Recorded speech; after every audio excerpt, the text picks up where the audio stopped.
Akina and Yuma, two pals, are introduced in the beginning of the movie.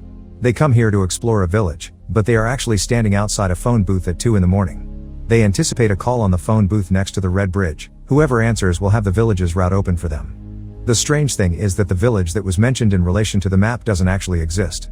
It was rumored that the village was cursed.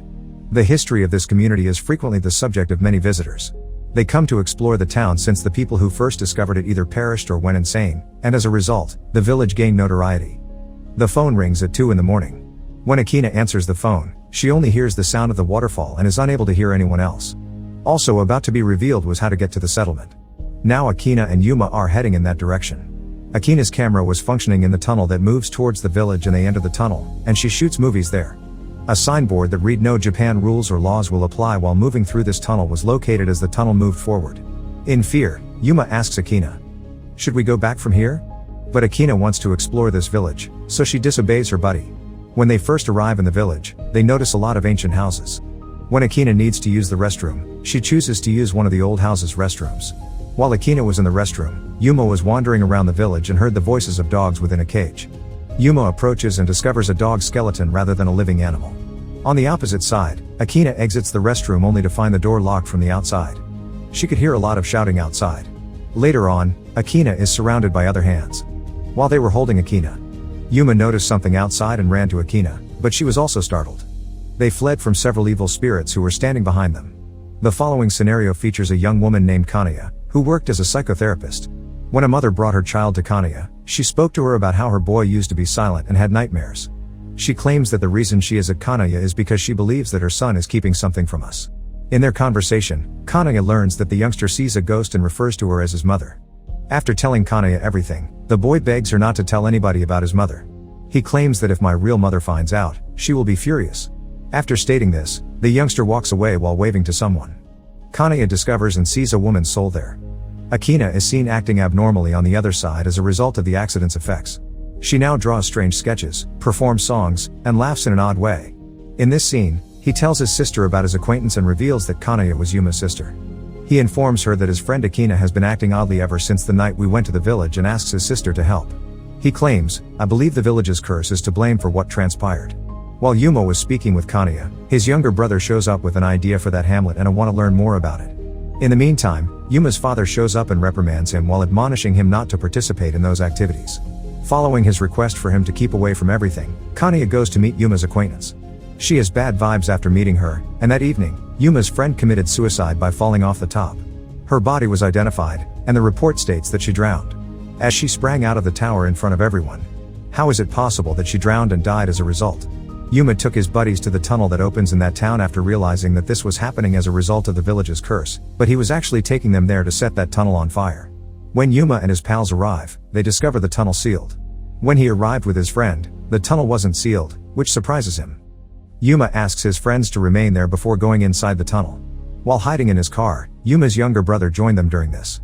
He can hear the dogs' voices coming from the tunnel, and his younger brother has also brought a recording device. He moves inside the tunnel because he thinks Yuma is pleading with him for assistance, but there were several ghosts present.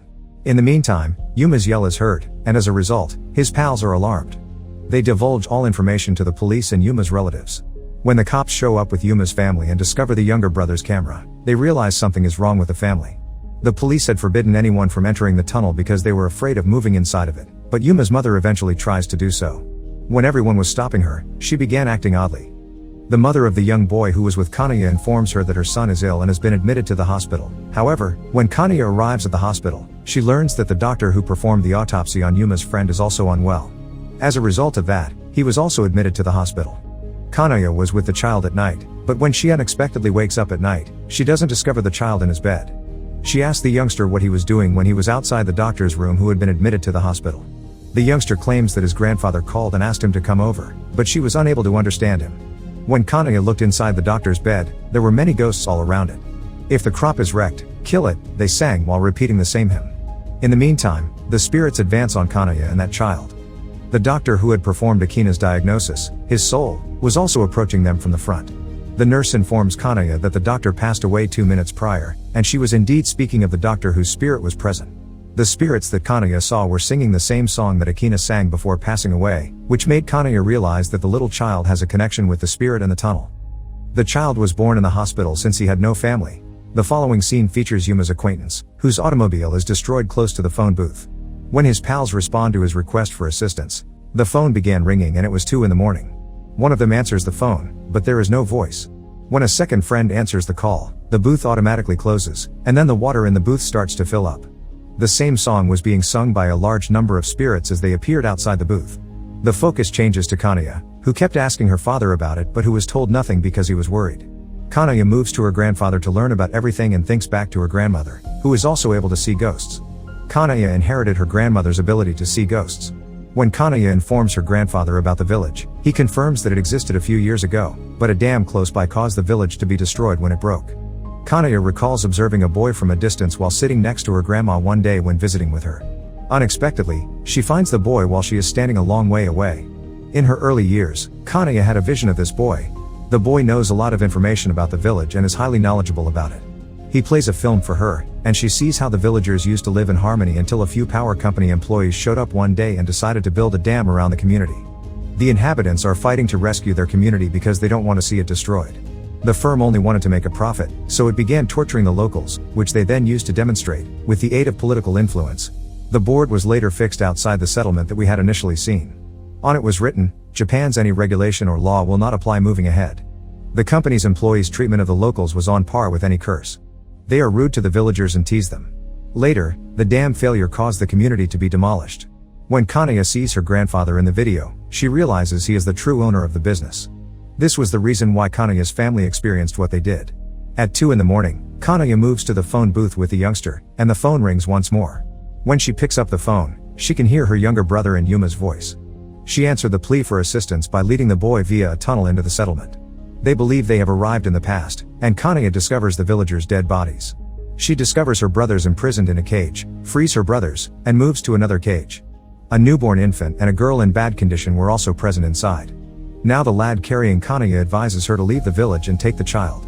The village will soon be submerged, and when that happens, the infant will carry the name of the residents forward. The village's curse can be broken thanks to this infant. The mother of the infant was pursuing Kanade, the kid, and her brothers as they fled the village. The girl had turned evil and was now pursuing them.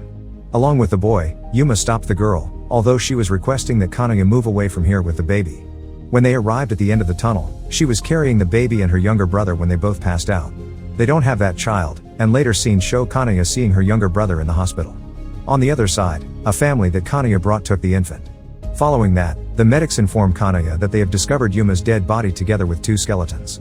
The skeletons in question belong to the child and the girl. Why Kanade wasn't cursed when she left that village is now the question. It is discovered that the tunnel is nothing more than a time loop that starts operating at 2 a.m. This happened because dam water was released into the village at 2 a.m. Because she was the only one who could lift the village's curse, Kanade was associated with it. The girl and the boy who first encountered Kanade and assisted Kanade in revealing everything were her grandmother's offspring. As they were assisting her, the child exited to his previous time loop.